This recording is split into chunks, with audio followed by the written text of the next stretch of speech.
Good morning, everyone. I'm delighted to welcome you all today. Thank you for being here. Today, we will explore the fascinating world of high-performance liquid chromatography. My name is Dr. S.K. Singh, and I hold a PhD in this field. We'll cover the fundamentals, techniques, and applications of HPLC, aiming to deepen your understanding. So, let's get started and discover what makes HPLC such a powerful tool in analytical science.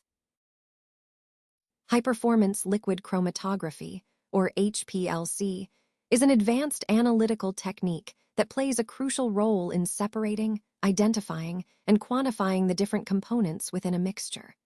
It's a powerful tool because it allows us to analyze complex samples with remarkable accuracy. You'll find HPLC widely used across various fields such as pharmaceuticals, where it helps in drug development and quality control, biochemistry for studying biological molecules, environmental science for monitoring pollutants, and even in the food industry to ensure quality and safety. The reason for its popularity is its high resolution, meaning it can distinguish very similar compounds, along with its sensitivity and precision, which make it reliable for detailed analysis. Throughout this presentation, we'll see how HPLC forms the backbone of analytical chemistry, and how this technique is essential for accurate, efficient, and detailed component analysis in many scientific and industrial applications. Let's take a moment to explore the basic principles that underpin this entire approach. These principles are the foundation for everything we do, so understanding them is crucial. First, we emphasize clarity, making sure that our goals and messages are clear and easily understood. Next, consistency is key. Applying the same standards and practices helps us build trust and reliability. We also focus on simplicity, avoiding unnecessary complexity so that our ideas are accessible to everyone. Collaboration is another core principle. Working together and valuing diverse perspectives strengthens our outcomes. Lastly, adaptability is vital. Being flexible allows us to respond to changing circumstances and continuously improve. Together, these principles connect seamlessly to our overall theme of effective and responsible practice, guiding us toward success. Let's take a closer look at the basic principles. These are the foundational ideas that guide everything we do in this field. First, understanding these principles helps us make informed decisions and ensures consistency in our approach. They serve as a compass, pointing us in the right direction. One key point is that these principles are not just theoretical. They have practical applications that directly impact our outcomes. For example, if we focus on clarity and simplicity, our message becomes more effective and accessible.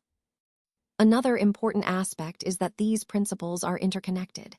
They reinforce each other, creating a solid framework for success. When we apply them consistently, we build trust and credibility with our audience or clients. Ultimately, these basic principles are central to achieving our overall goals. They help us stay aligned with our mission and ensure that our efforts are both effective and sustainable. Remember, mastering these principles is essential for continuous growth and improvement in our work.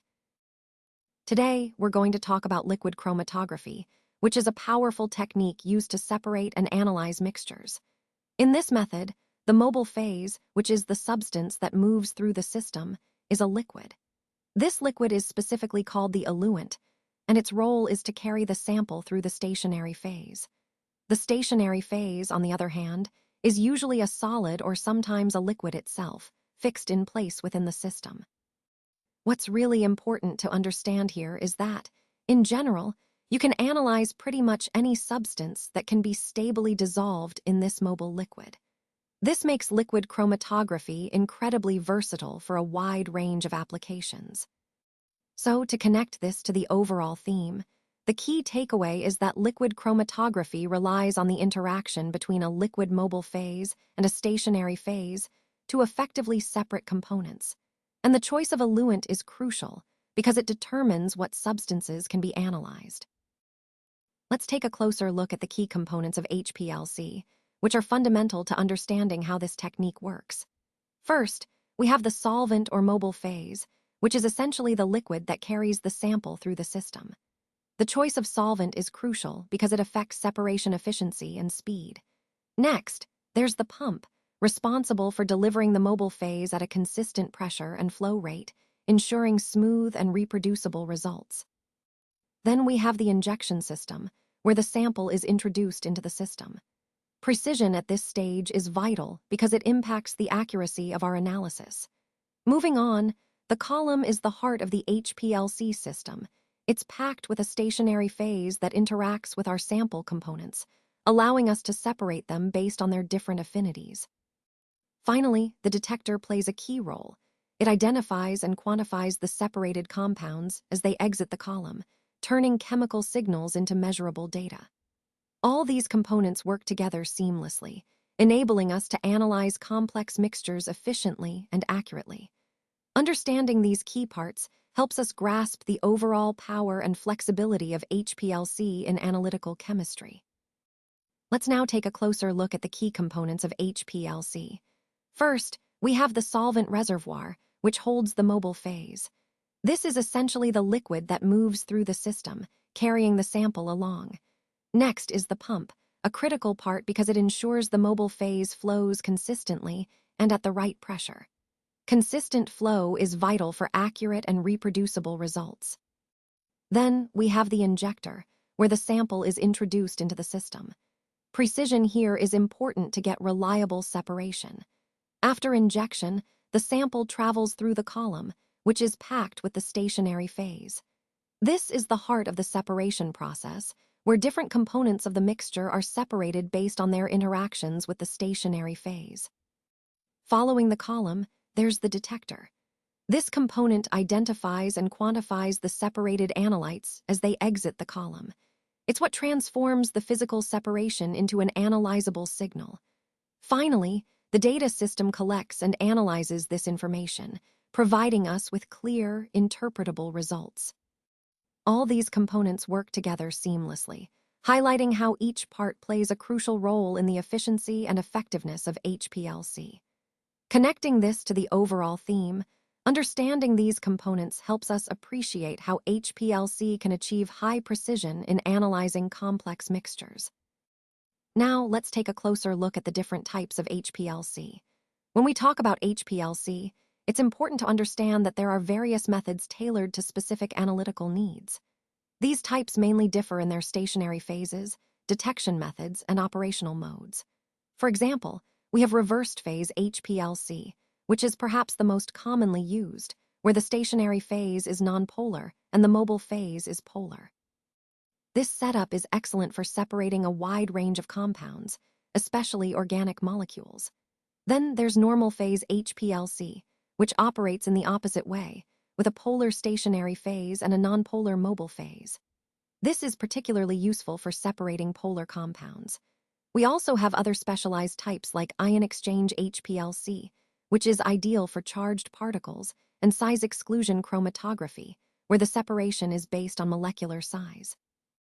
Each of these methods connects to the overall theme of HPLC as a versatile tool, adaptable to different analytical challenges by changing the stationary phase and operational conditions. Understanding these types helps us choose the best approach for accurate and efficient separation in our work. Let's take a closer look at the different types of HPLC. When we talk about HPLC, there are several variations designed to suit different analytical needs. The most common types include normal phase HPLC, reversed phase HPLC, ion exchange, and size exclusion chromatography. Each type differs primarily in the choice of stationary phase and the nature of the interactions they promote with the analytes. Normal phase HPLC uses a polar stationary phase and a nonpolar mobile phase, which is ideal for separating compounds based on polarity. Reversed phase HPLC, on the other hand, employs a nonpolar stationary phase and a polar mobile phase, making it the most widely used type because of its versatility and compatibility with aqueous samples. Then there's ion exchange chromatography, which separates ions and polar molecules based on their charge. This is especially useful in protein and peptide analysis. Lastly, size exclusion chromatography separates molecules based on their size, which is invaluable when you want to analyze molecular weights or purify large biomolecules. Understanding these different types helps us choose the right method for our specific analysis, aligning with the overall goal of achieving precise, efficient, and reliable separations in our laboratory work. Let's walk through the steps in HPLC analysis. First, sample preparation is crucial. It involves making sure our sample is clean and compatible with the system to ensure accurate results. Next, we load the prepared sample into the HPLC system, which is where the magic begins. The mobile phase, which is a liquid solvent, carries the sample through the column. As the sample moves through the column, different components will separate based on their interactions with the stationary phase. This separation is key to identifying and quantifying the compounds we're interested in. Finally, the detector captures signals as the components exit the column, generating data that we analyze to determine the composition of our sample. These steps are interconnected and essential for reliable, precise analysis in HPLC. Let's walk through the steps in HPLC analysis. First, sample preparation is crucial. It involves ensuring that the sample is properly dissolved and filtered to remove any particulates that could clog the system.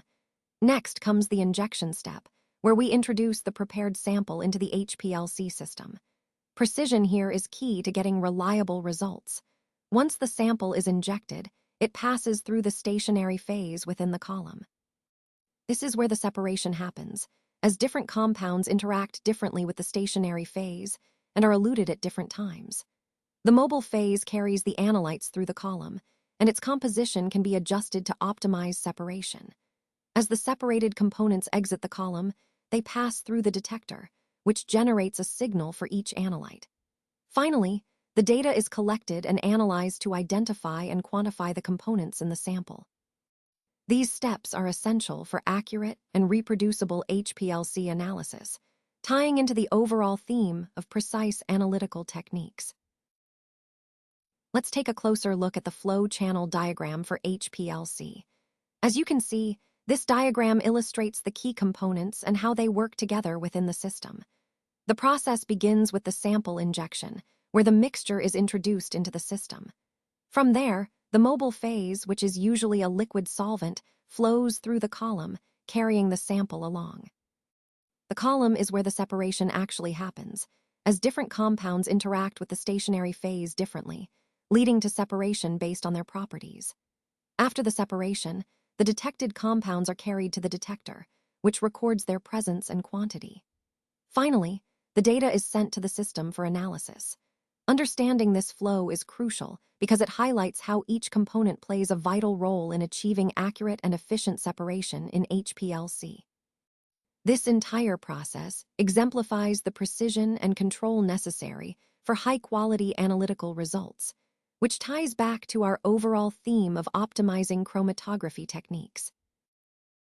Now, let's take a closer look at some of the common detectors used in analytical chemistry and their respective applications. First up is the UV-Vis absorbance detector. This device measures how much light in the ultraviolet and visible range a sample absorbs, which helps us identify and quantify compounds that have specific light absorption properties. Next, we have the photodiode array-type UV-Vis absorbance detector. This advanced version allows us to collect absorbance data across multiple wavelengths simultaneously, providing a more detailed spectral profile of the sample. It's particularly useful when working with complex mixtures. Moving on, the fluorescence detector is another powerful tool. It detects compounds that emit light after being excited by a specific wavelength, making it highly sensitive for detecting certain molecules like vitamins or pharmaceuticals. The refractive index detector measures changes in the refractive index of the mobile phase as it interacts with our analyte. This makes it versatile, especially for substances that don't absorb UV or fluoresce. Then there's the evaporative light scattering detector, which is useful for detecting compounds that lack chromophores or fluorescing properties. It works by nebulizing the sample, evaporating the solvent, and then measuring the scattered light from the remaining particles, making it broad in its application. Electrical conductivity detectors are primarily used for ionic compounds. They measure how well a solution conducts electricity, which is useful in analyzing salts and electrolytes in various samples. Electrochemical detectors monitor the current produced by electrochemical reactions of analytes. They're highly specific and sensitive for compounds that can be oxidized or reduced, like certain drugs or metabolites. Finally, we have the mass spectrometer, which is a bit different from the others. It ionizes the sample and separates ions based on their mass-to-charge ratio. This technique provides detailed molecular information and is invaluable for structural analysis and identifying unknown compounds. Putting all these detectors together, we see a broad spectrum of applications across different fields. Depending on the analyte and the analysis goal, choosing the right detector can significantly enhance accuracy and sensitivity. This diversity highlights the importance of understanding each detector's strengths within the overall framework of analytical techniques. Now, let's talk about the key validation characteristics we need to consider. First, accuracy or trueness refers to how close our measurements are to the true value. Precision, on the other hand, is about the repeatability or consistency of our results. Specificity tells us how well our method can distinguish the analyte from other substances. The detection limit is the smallest amount we can reliably detect, while the quantitation limit is the lowest amount we can accurately measure. Linearity is about the method's ability to produce results proportional to the concentration over a specified range. Speaking of range, that's the span within which our method remains accurate and precise. Robustness, meanwhile, assesses how well our method performs under slight variations, important for real-world application. All of these characteristics help us scientifically demonstrate that our analytical methods align with their intended purpose, ensuring errors stay within acceptable limits. When evaluating validation, we focus on these key items to confirm our methods are reliable and fit for purpose. This validation process is crucial because it assures us, and others, that our results are trustworthy and scientifically sound. Let's talk about accuracy or trueness. This concept is all about how close our measurements are to the true or accepted value. When we say a measurement is accurate, it means it's very close to the real thing. This is crucial because in scientific testing, we want our results to reflect reality as closely as possible. Remember, high accuracy means less error and more reliable data. Connecting this to the overall theme, accuracy ensures that our conclusions are valid and trustworthy. So, always aim for measurements that are as close to the true value as you can get. Let's talk about precision and why it matters. When we focus on precision, we're emphasizing the importance of accuracy and consistency in our work. It's not just about getting the right answer once, it's about making sure our results are reliable over time. Precision helps us identify and reduce errors, which is crucial for building trust in our data and decisions. In the context of this presentation, precision ties directly into the overall theme of improving quality and efficiency.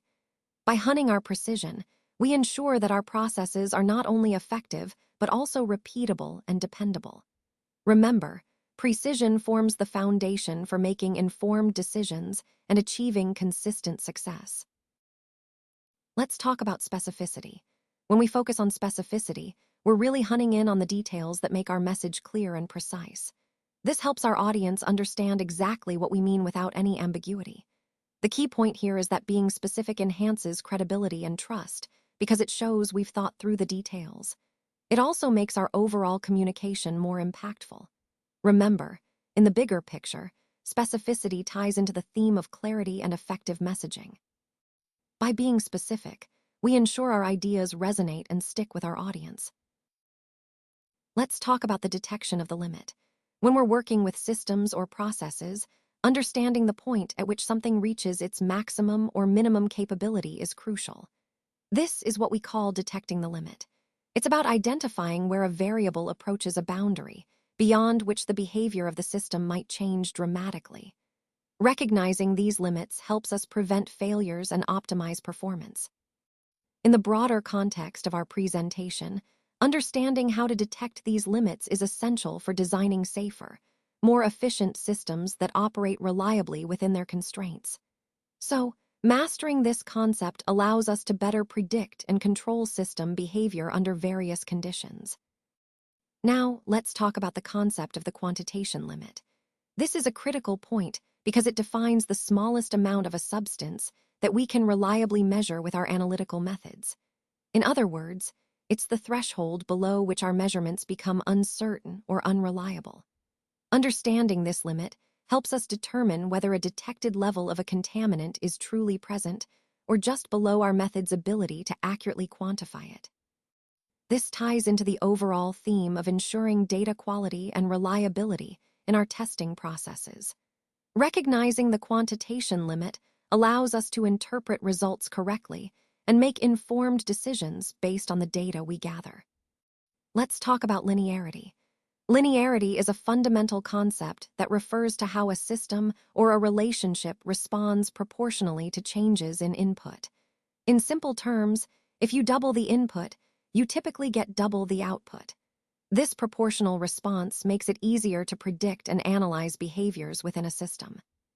Key points to remember are that linear systems are predictable, straightforward to analyze, and often serve as the starting point for understanding more complex nonlinear behaviors. Connecting this to our overall theme, recognizing linearity helps us build a solid foundation for designing effective systems and making informed decisions in engineering and science. It's about understanding the basics before tackling the more complicated, real-world scenarios where things might not be perfectly linear. Let's talk about range. When we say range, we're referring to the spread or scope of something, whether it's data, performance, or capabilities. Understanding the range helps us see the full picture and identify the limits and potentials. It's a key concept because it shows us where the boundaries are and how broad or narrow our options might be. In the context of our overall theme, recognizing the range allows us to make better informed decisions and tailor our strategies accordingly. So, whether we're analyzing data or planning for growth, considering the range is essential for a comprehensive understanding of the situation. Let's talk about robustness now.